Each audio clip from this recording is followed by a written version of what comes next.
The envelope was sitting on my vanity when I walked into the bridal suite. White. Elegant. Laced with malice. I opened it with steady fingers, even though I already knew the handwriting. Inside, one line. Let's see how you face the guests when we won't be appearing at your wedding. And below the ink, a ticket stub to Paris. 2 seats. My parents' names printed clean. Their departure time, the same hour as my vows. They didn't come to destroy me in silence. They wanted me humiliated, publicly abandoned. But what they didn't know, what they never bothered to ask, was who I was really marrying. It wasn't always like this. Once, I thought their cruelty was discipline, their silence, protection. As a child, I waited at school gates long after the other parents had driven away. Birthdays passed with gifts forgotten in the mail. Praise was reserved for my brother, the chosen one, the golden son. He could fail and still be celebrated. I could win and still be invisible. Still, I carried hope. Hope that one day they'd look at me and see more than a burden. Hope that maybe, just maybe, I could earn their love. But by the time I found the envelope, hope had already rotted away. I saw the signs weeks before. Their clipped whispers over dinner. My mother's satisfied smirk when she asked about the wedding budget. My father's sudden interest in travel opportunities. And then, the hotel clerk who mistakenly emailed me their reservation confirmation. Paris, luxury suite, departure on my wedding day. That's when I knew. They weren't just skipping. They were making a statement. We'd rather sip wine under the Eiffel Tower than stand beside our daughter. I didn't cry. I didn't scream. I planned. You see, revenge doesn't always require blood. Sometimes, it just needs patience. I kept silent, played dumb, and smiled when they spoke of being busy that weekend. I let them believe they had set the trap, that I would walk down the aisle alone, drowning in pity.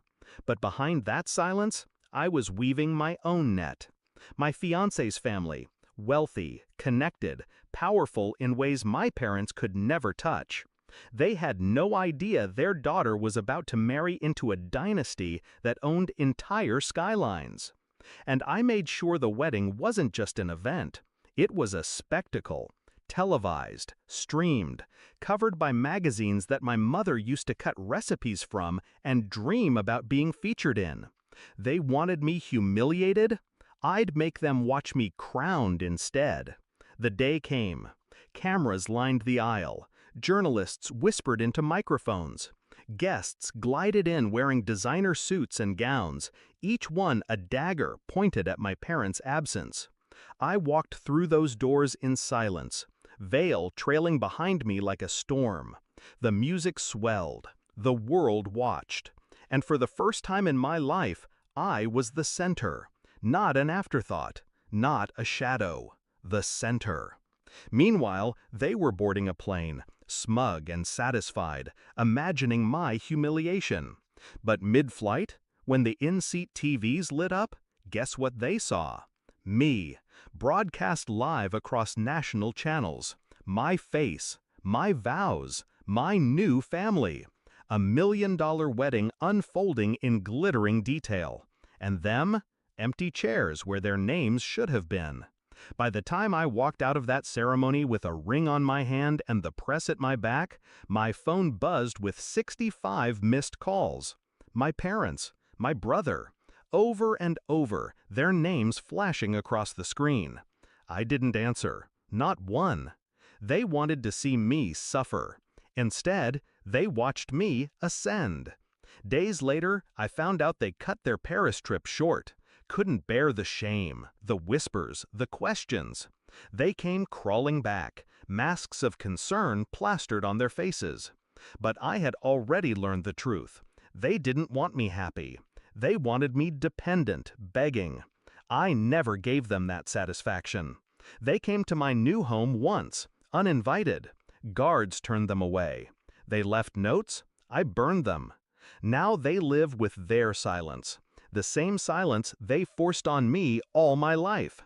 Except this time, it isn't my prison, it's theirs. I think back to that envelope often, the arrogance of it, the cruelty, how they thought it would break me. But they forgot one thing. I don't break.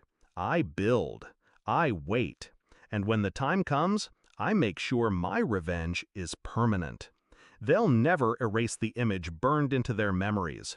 Their daughter, radiant, celebrated, televised for the world to see, while they sat anonymous on a plane, running away from the very life they tried to deny me. So yes, I ignored those 65 calls. I'll ignore the next 65 and every call after that, because my silence is louder than anything I could ever say. And in that silence, they finally hear the truth. They lost me. Forever.